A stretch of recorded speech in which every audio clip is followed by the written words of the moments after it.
உலக மக்கள் எல்லோருக்கும் வணக்கம். நான் உங்கள் ஜி கோபால் பேசுகிறேன். இன்னைக்கு நம்ம பேசக்கூடிய தலைப்பு என்னன்னா, மே மாத பலன்கள். அப்ப இந்த மே மாத பலன்கள் ஆகப்பட்டது மேச ராசிக்காரங்களுக்கு எப்படி இருக்க போகிறது, இதை பத்தி தான் இப்ப இந்த காணொலியில பார்க்க போறோம். இந்த மே மாசத்துல மேச ராசிக்காரங்களுக்கு இந்த கிரக அடைவுகள் எப்படி இருக்குதுன்னு பார்த்துக்கலாம். அப்ப டோட்டலா பாத்தீங்கன்னா, மேசத்துல சூரிய பகவான், அதாவது மே மாசம் 14ஆம் தேதி அந்த சூரிய பகவான் வர்றாங்க. அப்புறம் குரு பகவான் ஆகப்பட்டது ரிஷபத்துல மே மாசம் 1ஆம் தேதி வந்துடுறாங்க. அந்த அந்த குரு பகவானோடு சுக்கிரனும் இருக்கிறாங்க. மே மாசம் 19ஆம் தேதி அந்த சுக்கிர பகவான் ஆகப்பட்டது ரிஷபத்துக்கு வர்றாங்க. கன்னியில கேது பகவான், கும்பத்துல சனி பகவான், மீனத்துல பாத்தீங்கன்னா ராகு பகவான், புதன் பகவான், செவ்வாய் பகவான். இதுதான் இந்த மாத கிரக அடைவுகள். அப்ப இந்த மாத கிரக அடைவுகளை பத்தி மேச ராசிக்காரங்களுக்கு நாம சொல்லக்கூடிய விஷயம் என்னன்னா, இந்த மாதமும் உங்களுக்கு இந்த கிரக அடைவுகள் ரொம்ப ஃபேவரா இருக்குது, ரொம்ப அனுகூலமாக இருக்கிறது. அப்ப ஃபர்ஸ்ட் உங்களுக்கு சொல்லக்கூடிய பாயிண்ட் என்னன்னா, தொழில், பிசினஸ், வேலை, இதுல நீங்க எடுக்கக்கூடிய முயற்சிகள், அப்ப அந்த வேலையா இருந்தாலும் அது அப்படியே போயிட்டே இருக்கும், அந்த பிசினஸா இருந்தாலும் அப்படியே ரன்னிங் நல்லா இருக்கும். எதை பத்தியும் கவலைப்படாமல் நீங்கள் செய்யக்கூடிய வேலையை செஞ்சுட்டு இருக்கலாம், நீங்க செய்யக்கூடிய பிசினஸ் செஞ்சுட்டு இருக்கலாம். நீங்க பார்க்க போனா உங்களுடைய முயற்சிகள் திருவினையாக்கும். ரெண்டாவது பாத்தீங்கன்னா, இந்த மேச ராசிக்கு சூரியன் உச்சமாகிறாங்க. அப்ப அந்த உச்சமாகக்கூடிய அந்த காலகட்டமாகப்பட்டது மே மாசம் 14ஆம் தேதி. அப்ப அந்த மே மாசம் 14ஆம் தேதியில இருந்து அந்த 16 நாட்கள் ஆகப்பட்டது சூரியன் மேசத்துல இருப்பாரு. அப்ப அந்த சூரியன் ஆகப்பட்டது மேசத்தில் இருக்கக்கூடிய காலகட்டங்கள் ஆகப்பட்டது உச்ச பலம் வாங்கி இருக்கும். அப்ப அந்த மேச ராசிக்காரங்கள் அவங்களுடைய திரேகம், அவங்களுடைய எண்ணம், அவங்களுடைய முயற்சி, அவங்களுடைய செயல்கள் எல்லாமே ரொம்பவே கம்பீரமாக இருக்கும். அதற்கு முன்னாடி நம்ம இதை செஞ்சா நம்ம நல்லா இருப்போம், இதை நம்ம செஞ்சு சக்சஸ் பண்ணிருவோம், இதனால நம்மளுக்கு நன்மை நடக்கும் அப்படிங்கிற போல்ட்டா ஒரு விஷயத்துல இறங்கக்கூடிய காலகட்டங்கள் ஆகப்பட்டது உருவாயிரும். இது போக உங்களுக்கு 2ஆம் இடத்துல அந்த குரு இருப்பது, தனஸ்தானத்தில் குரு இருக்கிறாங்க. அப்ப அந்த குரு பகவானும் உங்களுக்கு சப்போர்ட் பண்ணுவாங்க. அப்ப டோட்டலா பாத்தீங்கன்னா இந்த சூரியனும் குருவும் உங்களுக்கு பார்க்க நல்ல சப்போர்ட்டான இடத்துல தான் இருக்கிறாங்க. அப்ப அது போக பாத்தீங்கன்னா இந்த 2ஆம் இடத்து அதிபதி சுக்கிர பகவான் 19ஆம் தேதி அந்த சுக்கிர பகவான் ஆகப்பட்டது தன்னுடைய சொந்த வீட்டுக்கே வந்துடுறாங்க. அப்ப சொந்த வீட்டுக்கு ஆட்சி பலத்தோட வர்றாங்க. அப்ப இந்த ஆட்சி பலத்தோட வரும்போது அந்த சுக்கிர பகவான் குரு பகவானும் இணைஞ்சிருக்கிறாங்க. இது முக்கியமான யோகம், ஒரு அற்புதமான யோகம்னு சொல்லலாம். அப்ப அந்த குரு பகவானும் சுக்கிர பகவானும் இணைஞ்சு தனஸ்தானத்தில் தனாதிபதியும் ஆட்சியாக இருந்து அந்த ஆட்சி பெற்ற கிரகத்தோடு குரு இணைவது மிகப்பெரிய யோகம். அப்ப இதனால ஃபைனான்ஸ் நல்லா இருக்கும், பணப்புழக்கங்கள் நல்லா இருக்கும். அப்ப அந்த பணத்துக்கு நாம எதிர்பார்த்து நாம சில விஷயங்கள் நாம செய்யறோம்னா அந்த விஷயங்கள் நம்மளுக்கு திருப்தியாக அமையும். இப்ப பணத்தை நம்பிதான் வாழ்க்கையே போயிட்டு இருக்குது. அப்ப அந்த பணத்தை சம்பாரிச்சு இந்த பிரச்சனையை நம்ம சால்வ் பண்ணணும் அப்படின்னு நினைச்சோம்னா கண்டிப்பாக அது நடக்கும்.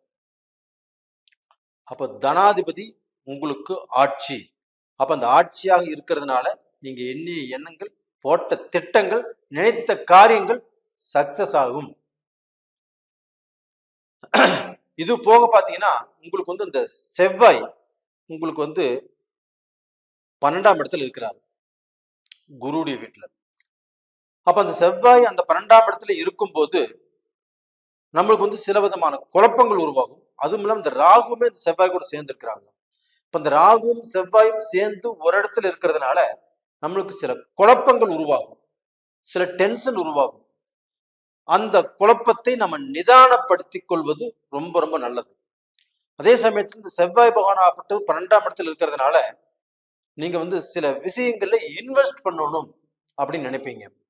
அது எதுல இன்வெஸ்ட் பண்ணணும்னா, பூமி சம்பந்தப்பட்ட இடம், வீடு சம்பந்தப்பட்டது, காடு தோட்டம் சம்பந்தப்பட்டது, இந்த மாதிரி விஷயத்துல நீங்க இன்வெஸ்ட் பண்ணினால் இரட்டை லாபம் சம்பாதிக்கலாம். அப்ப அந்த இன்வெஸ்ட் பண்ணும்போது இந்த ராகு பகவான் கொஞ்சம் குழப்பத்தை கொடுப்பாரு. அந்த குழப்பத்தை கொடுத்தாலும் நம்ம தெளிவான முடிவெடுத்து, அந்த குருவால் சுக்கரனால் தெளிவான முடிவெடுத்து நம்ம நல்ல பொசிஷனுக்கு வந்துடும். ஒன்றும் கவலைப்பட வேண்டியதில்லை. அது மட்டும் இல்லை, உங்களுக்கு சனி பகவானும் உங்க ராசிக்கு 11ஆம் இடத்துல இருக்கிறாங்க. அவர் செய்ய வேண்டிய வேலையை கரெக்டாக செஞ்சுட்டு இருக்கிறாரு. அப்போ அவருக்கும் உங்களுக்கு தொழில் ரூபத்தில் எந்த தடையும் இல்லாமல், எந்த தடையும் கொடுக்காமல் நல்லா இருக்கிறாரு. இந்த புதன் பகவான் ஆகப்பட்டது உங்களுடைய ராசிக்கு 3ஆம் இடத்த அதிபதி புதன் பகவான், 6ஆம் இடத்த அதிபதி புதன் பகவான். அப்ப அந்த புதன் பகவான் ஆகப்பட்டது உங்களுக்கு வந்து குருவுடைய வீட்டுல மீனத்துல நீச்சம். அப்ப அந்த நீச்சம் ஆகக்கூடிய அந்த புதன் பகவான் ஆகப்பட்டது மே 10ஆம் தேதி உங்களுடைய ராசிக்கு வருவார். அப்ப அந்த மே 9ஆம் தேதி வரைக்குமே உங்களுக்கு வந்து கொஞ்சம் அந்த எஜுகேஷன் ஃபீல்டில் இருக்கிறவங்களுக்கு ஞாபக மறதி ஏற்படும். அது போக அவங்க எஜுகேஷன்ல கொஞ்சம் அவங்க எக்ஸாம் எழுதுறதுலையோ, இல்லை வந்து ஒரு கோர்ஸ் சம்மந்தப்பட்டது படிக்கிறதுலையோ, இல்லை வந்து ஒரு எக்ஸாம் முடிச்சுட்டு அடுத்த லெவலுக்கு போகலாம் அப்படின்னு நினைக்கிறதுலையோ, ஒரு வேலைக்கு ட்ரை பண்ணுறதுலையோ, எதுவாக இருந்தாலும் கொஞ்சம் குழப்பங்கள் உருவாகும், கொஞ்சம் தடைகள் வரும். இதே அவங்களுடைய ஜென்ம ஜாதகத்துல புதன் ஆட்சியாக இருக்கிறாங்க, இல்லை உச்சமாக இருக்கிறாங்க, இல்லை நட்பு ஸ்தானத்தில் இருக்கிறாங்க, இப்படி இருந்துட்டு அந்த புதன் தசையோ புதன் புத்தியோ நடந்துட்டு இருந்ததுன்னா இது நல்லா இருக்கும். அதனாலதான் உங்களுடைய ஜென்ம ஜாதகத்தை கண்டிப்பாக ஒரு முறை பார்த்துக்கோங்க. அப்படி இந்த ஜென்ம ஜாதகத்துல உங்களுக்கு அந்த கிரகங்களாகப்பட்டது கொஞ்சம் சாதகமா இருக்குதுன்னா உங்களுக்கு எந்த பாதகமும் இல்லை. அதனாலதான் உங்களுடைய ஜென்ம ஜாதகத்தை ஒரு முறை பார்த்துக்கோங்க. இப்ப நாம் சொல்றது கோல்சார பலன். இது வந்து ஒரு 30% உங்களுக்கு ஒர்க் அவுட் ஆகும்.